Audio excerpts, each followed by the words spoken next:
Are we good to go? I think we're good to go. All right. Well, thank you. It's good to be here. Appreciate the chance to talk about our work we've done with seed treatments and in-furrow sprays.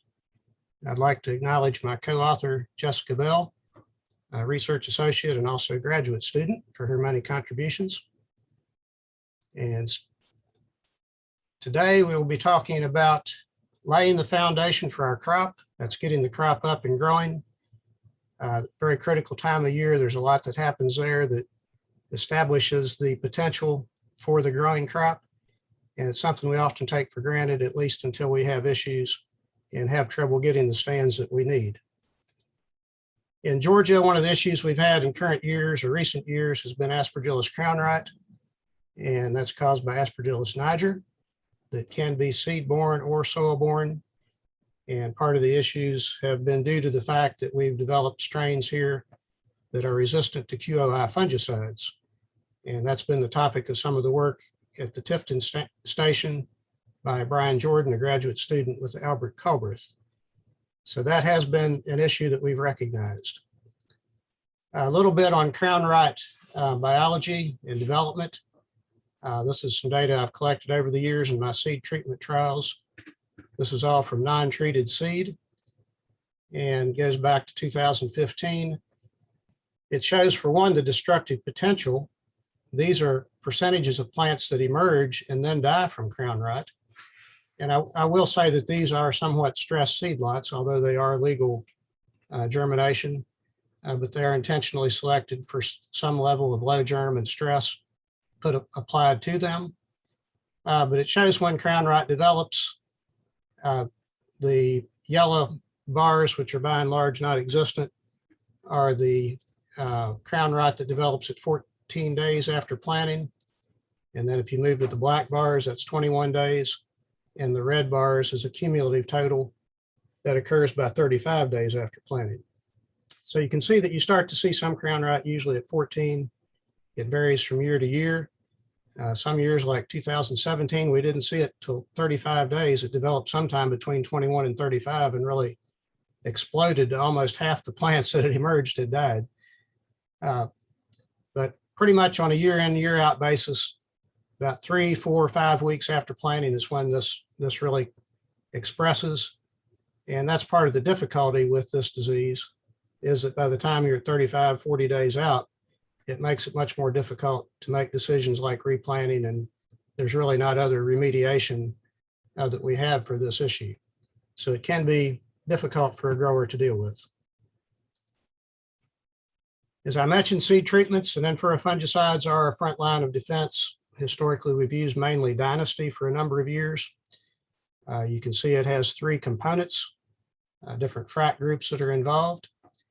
One of those is azoxystrobin, and that's affected by the QoI resistance I mentioned to the Aspergillus or Aspergillus niger. The product we've been switching to more in the last year or so has been Rancona.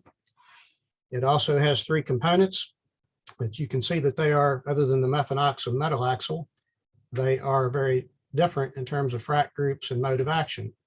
So that's been a good thing for us as an industry, to have that diversity to fall back on. And then we also have in-furrow options listed at the bottom, and you can see some of the same frac groups there.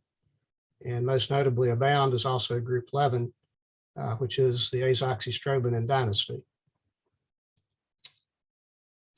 I talked at this meeting last year about A. flavus as being a game changer that developed last winter as we were moving into last year's peanut crop and discovering that we had QoI-resistant A. flavus.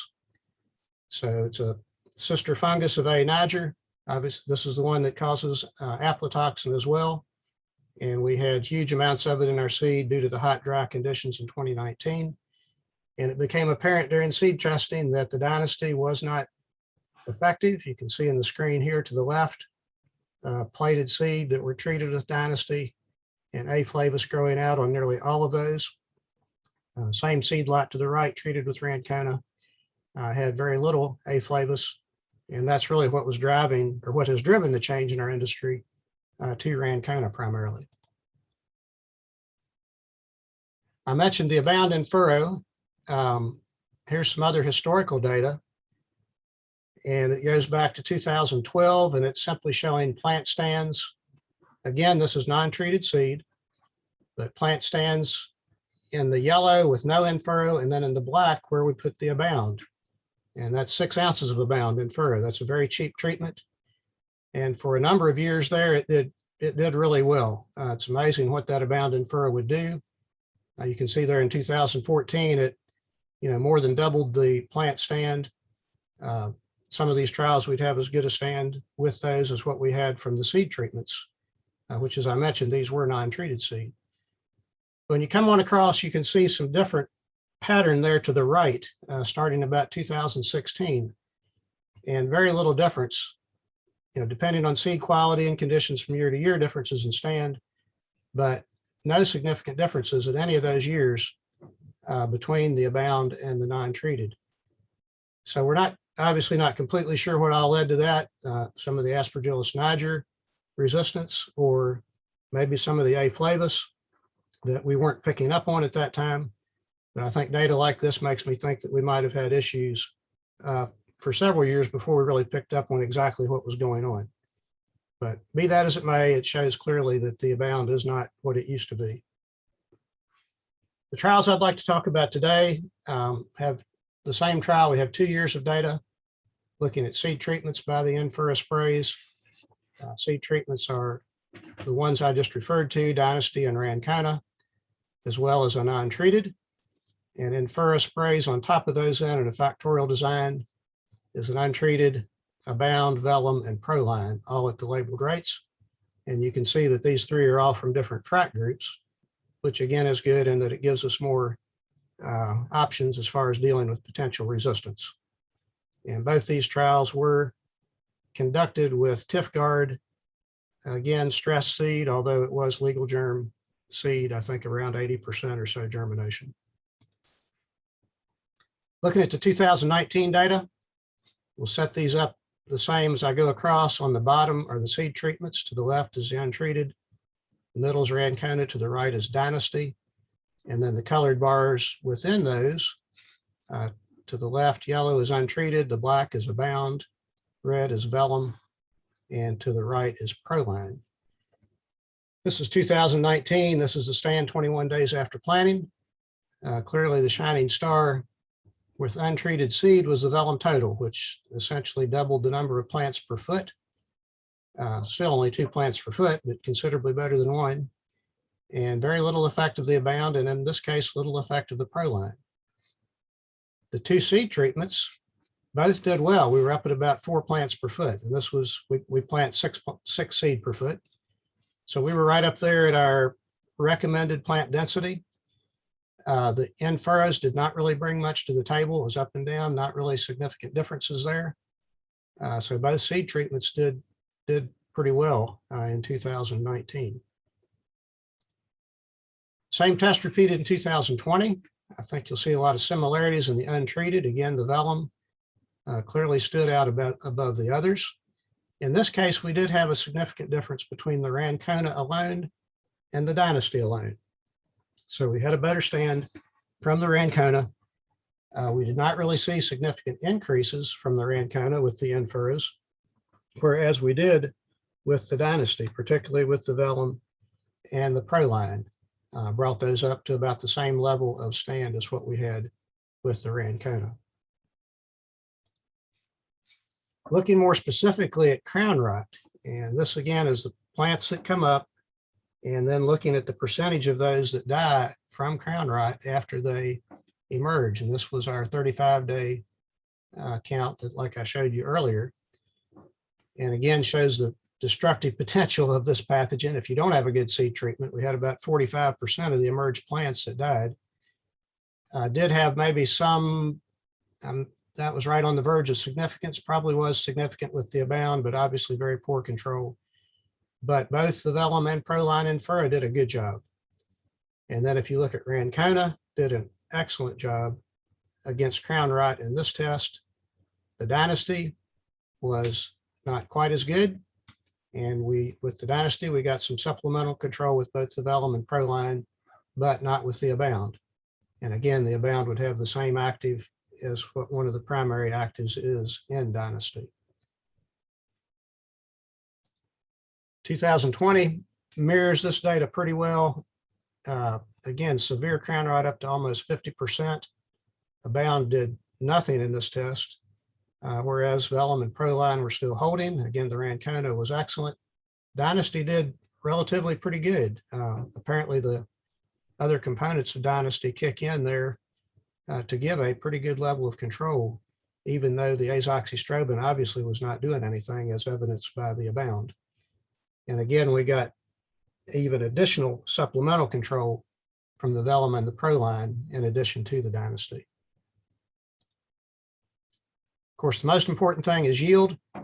2019, untreateds, the yields were not too stellar, but if you put the Velum in there, it made a huge difference. In fact, the Velum alone in-furrow had as good and numerically even a little better yields than the seed treatments, which harks back to the early days of Abound, really. So we had a huge, huge effect there of Velum in-furrow. Both the seed treatments were similar. We are seeing some pretty good response, though, to the in-furrows in addition to the seed treatments, even though we weren't seeing that stand difference. So with the Rancona, and particularly the Abound and Velum, made a difference. And then with the Dynasty, we saw the biggest increase from the Proline and the Velum. So we're seeing some effect perhaps of chemistry mixing here. The Rancona already has a triazole or group 3. It does not seem to benefit as much from the addition of the triazole. And then in the case of Dynasty, it has a group 11, does not seem to benefit as much from the group 11, as we've seen that trend in some of our previous studies. The 2020 yield data, again, with the non-treated seed, the Velum was the clear winner of that, as far as giving yields very similar to the seed treatments once again, and definitely superior to the other in-furrow treatments, which were numerically but not statistically higher than the untreated. In this case, the Rancona and Dynasty without any in-furrow, the yellow bars there gave very similar yields. We had a perhaps numerical increase with the Abound, which again is what we would project from the chemistry mixing. And in this case, the numerical bump might have been from the Proline, which that group 3 is not in the Dynasty. So we see that pattern kind of repeated with this and some other trials, whether it's always statistically significant or not. This is an aerial view of these plots, shows all 4 reps, thanks to Keith Rucker, my friend with Bayer, who shot these with his drone. Again, with untreated seed and nothing in-furrow on the left, with the Abound in-furrow in the center, the 4 reps, and then to the far right is untreated seed and the Velum Total, which gave us by far the best yield increases. The one thing about Velum, it obviously has some pretty good promise in dealing with resistance issues in Aspergillus in particular, and probably broader spectrum control too, considering the excellent yields we got with the Velum in-furrow. But the one aspect is that it's a pretty expensive treatment. It is used primarily for nematode control, and the Velum Total is what we've used, has a imidacloprid. As my footnote at the bottom here, it's used at 18 ounces, and that's for the full rate for nematodes. And again, the high rate is because of the imidacloprid that is in that formulation.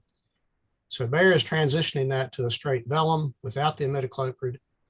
And as the footnote points out, that full rate of fluopyram, which is the Velum component, that's what's active on diseases, that full rate of fluopyram is 6.5 ounce rate of Velum. So we were interested in seeing what a reduced rate of Velum might be or might do to try to save some money. So in these 3 studies last year and then 2 this year, we had Velum at that full 6.5 ounce rate, and then a 2/3 rate, which is 4.3 ounces. Tim, and this is data on crown rot. Maybe a minute. Okay. Maybe a minute to go. Almost done. So not the intense pressure, but we still had reasonable pressure, and both rates performed similarly. So there may be potential there for us to save some money and use some lower rates for the seedling disease. So in conclusion, the Rancona treated seeds sometimes had more plants per foot than Dynasty, not always, but had similar yields.